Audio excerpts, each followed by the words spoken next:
So at the moment, every single sound is being routed to this main output here, which means it's coming through my stereo track.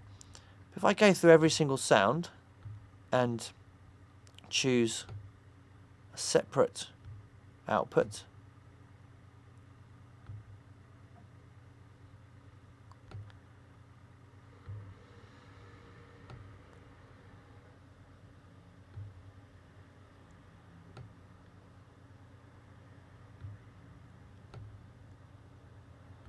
I will now have these individual hits routed out. But one thing I have to do first is actually make the auxiliary tracks in a mixer. Useful logic shortcut is press V and it will make the plugin interface disappear. You can always bring it back up just by pressing V again, so it kind of toggles it. And I press X for my mixer. So on this software track here, I have a little plus button at the bottom, and that tells me that it's a multi-output software instrument, which means that if I click on the plus button, it will make the auxiliary tracks for me. So I click it until I've made every single one that I require, and make sure I click into space here so I deselect these tracks, otherwise anything I do now will be affecting both these tracks. So now, let's have a listen. I've got all the sounds routed to these individual auxiliaries. I'm obviously peaking up here, which I don't want to do. So if I notice, when I was coming out of one stereo track, I was at minus 5.1, so these are all on unity gain, which is why I've got this extra volume. So I'll bring this down to give me a little bit of headroom to play with.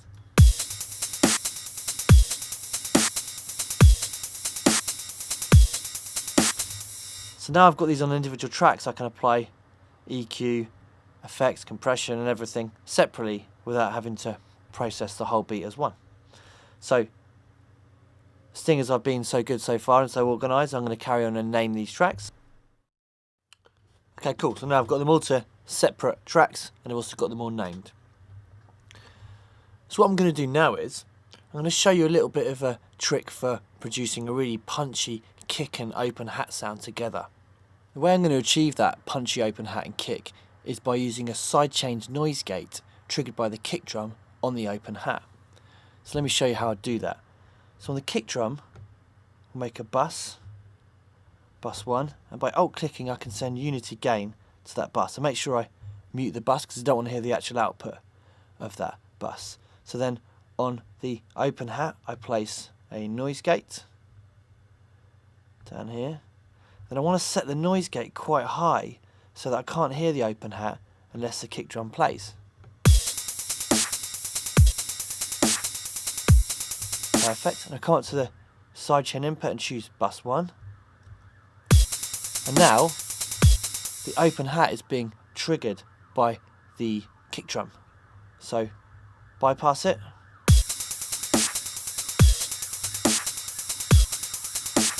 You can hear that suddenly the open hat punches with the kick drum and they kind of follow the same kind of volume envelope. You can use this hold control to choose how much of the decay of the open hat I can hear.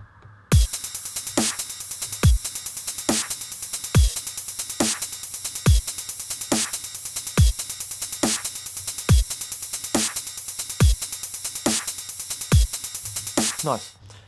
So now I've got that punching open hat and kick drum together. Let's have a look at EQing some of these hits. Now as I've got them all on separate channels in this multi-output mode, that means that I can apply reverb to the hits in different amounts, I can add different types of EQ, etc. So that's really a good thing to have that separation. So let's start off with the snare drum. So the idea of mixing is to be able to separate out the tracks so they all have their own little space in the frequency range and all kind of fulfill their own role in the track. And one thing that's important to do with that is to try and strip away the frequencies that aren't required in each sound. By doing that, it means you have more available volume for your master at the end. So let's take this snare drum for example. I'll switch on the analyzer. Now analyzers I use on every single track. I always want to see what's going on in the frequency range. And they can be great, especially if maybe you have a poor monitoring environment and you can compensate for that by actually seeing what's going on. One important thing to note is that the ears are always the most important judge though, and always have final say. So don't always kind of trust the analyzer. It's always your ears that judge. If it sounds good, then it is good. But the analyzer at the same time is really, really useful. So we'll switch it on and I'll choose this high resolution mode. so it'll accurately show me the frequencies that are present.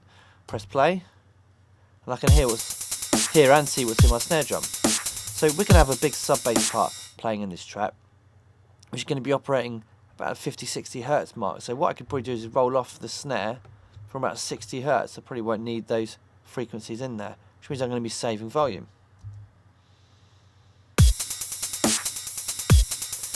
What I'm also going to look at is any of these little resonant peaks that stick out of the frequencies that are in the sound. Those are all going to add up at the end and affect my final limiting and compression. So the more of these little peaks we have in there, the more the track's going to be turned down. So what I like to do is try and kind of even out the waveform that's present in the sound, so I don't have any of these nasty little spikes in there. So I'll show you how to do that. What you can do is actually increase the size of the EQ. Sometimes it can help you see a little bit what you're doing.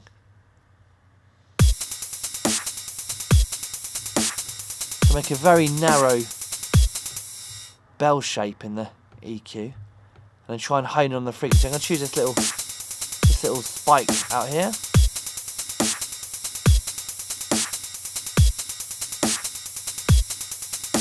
Now it's gone. So a lot of time you can't even hear any difference in that waveform, but if you do that on every single sound, that all adds up to volume being taken away, which means the whole track can be louder at the end.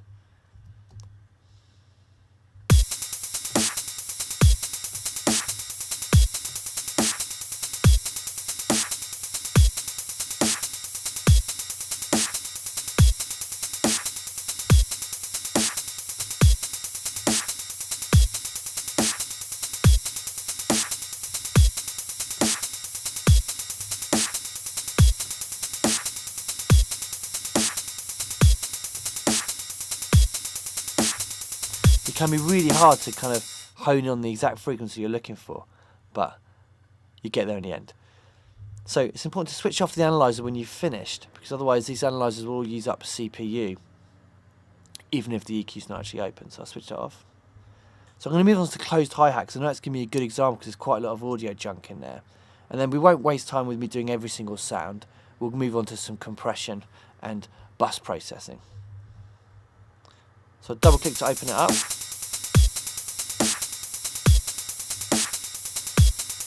We can see here, look at this. This is sub bass frequencies. Some of these I probably can't even hear because they're so low. They're not required in a closed hi-hat sound. The closed hi-hat sound is going to be producing energy in the upper frequency range. I don't need this stuff down here. So with the low cut,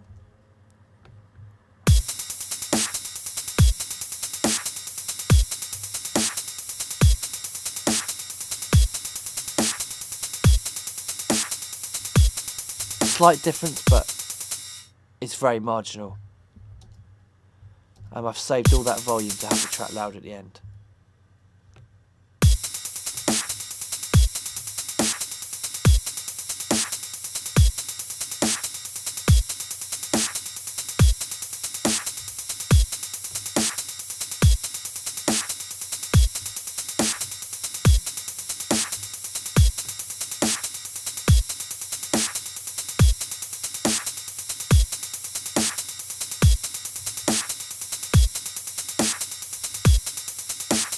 Quite good to use these little buttons here to switch EQ bells or cuts on and off, so you can hear what the difference is. Just slightly smoothen out that closed hi-hat sound. I actually prefer the sound of it now, so I'll leave that on. So I'm just going to go ahead and do that on the other sounds, and then we'll look at some compression and bus processing.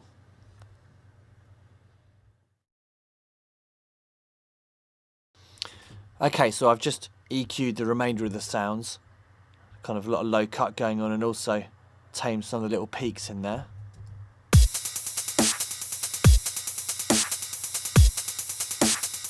So I've got a kind of cleaner sound now without a lot of those low frequencies muddying things up. So now we're going to have a little look at routing the drums in Logic, also applying some bus processing and some parallel processing to the drums, and also we're going to add some reverb as well. So first of all, I'm going to drag these channels at the bottom here and select them, and I'm going to choose bus 2 now. I'm going to call that drum bus. It's important to name them because then they'll actually show up in the list with the name. While I'm at it, I'm just going to name my kick sidechain as well. Okay, so now we've got all the drums routed to this drum bus here. What I'm going to do is I'm going to add a compressor on there, Logic compressor. I'm going to do it in AR mode, which I believe is based on a Neve compressor. So I basically like to apply gentle compression to the drum bus because all the drum hits have been compressed anyway when they were created. So really we're just trying to gel the sounds together rather than do anything too drastic. But first of all I'm going to alt click on here just to bring this back to unity gain.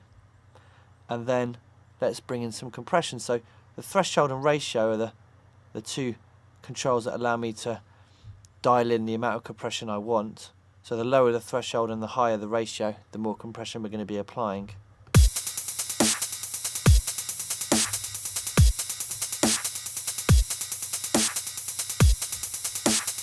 I've got about 2 decibels of gain reduction there. Can try a bit more.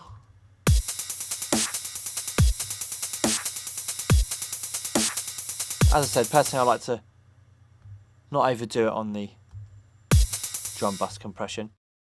We don't want to have the attack too fast, otherwise we'll chop away the transients of the drums. And we don't want to have the release too slow, otherwise the compressor won't recover in between the drum hits.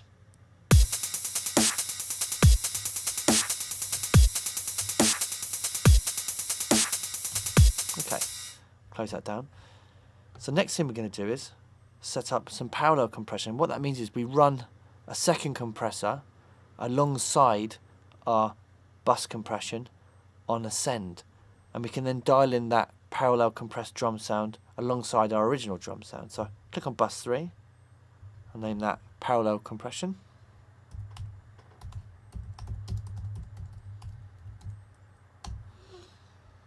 And I'm going to make this pre-fader. We set that to pre-fader so we can balance the drum bus and the parallel compression bus separately. I'm going to make that unity gain. I'm just going to turn down the level here because it's going to come through quite loud. Go back to the compressor again. Unity gain on here too. And I'm going to apply this VCA mode, very responsive and fast, good for the parallel compression bus. So what I want to do is I'll play the track. I want to smash this one. Fast attack, fast release, high ratio, low threshold. We want about 12 dB of gain reduction.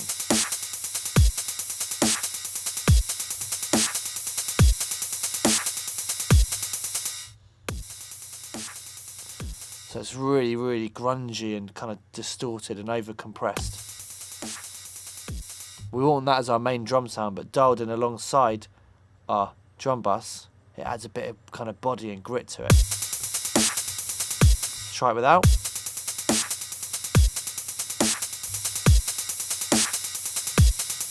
So it really helps bring out a lot of the kind of quieter elements of the drum sound, like the ride cymbal and some of the hats.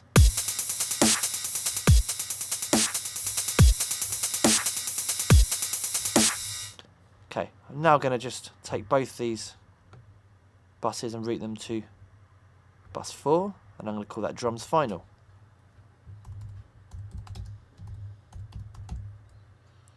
I now have an independent fader which I can use to control the level of both the drum bus and the parallel compression bus, and they'll keep their relative balance as well.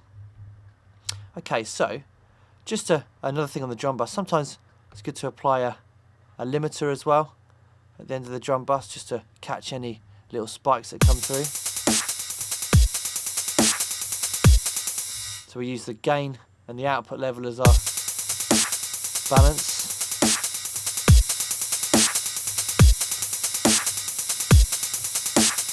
Now we're just limiting it slightly when the snare plays and the kick.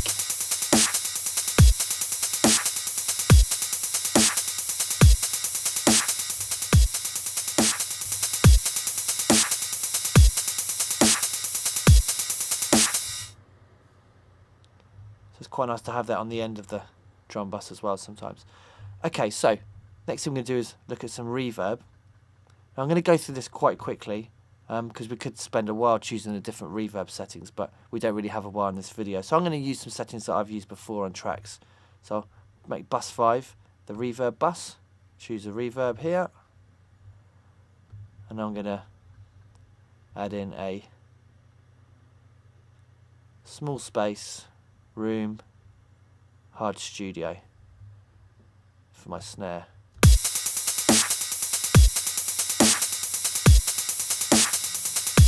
Just adds a little bit of space to that snare. I'll add the same for the clap.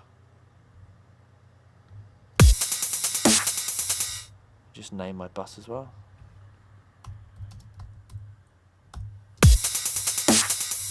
I'm also going to select these rides and hats multiply and just add in a bit for all of them.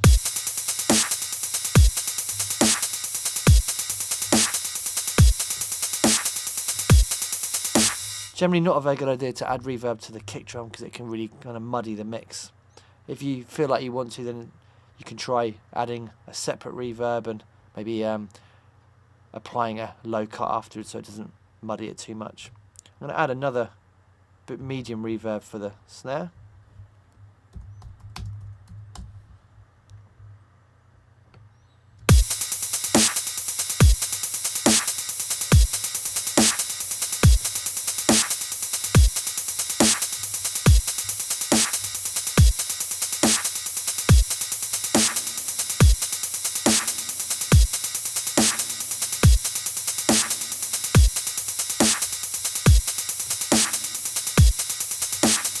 Quite useful, you can try different settings quickly by using this little button here.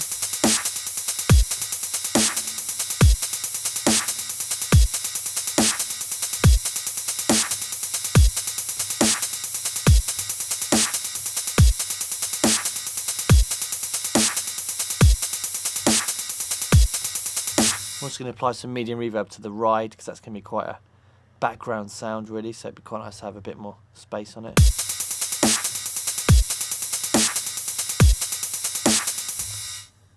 Okay, cool. So, just quickly I'm going to do some panning as well on these sounds.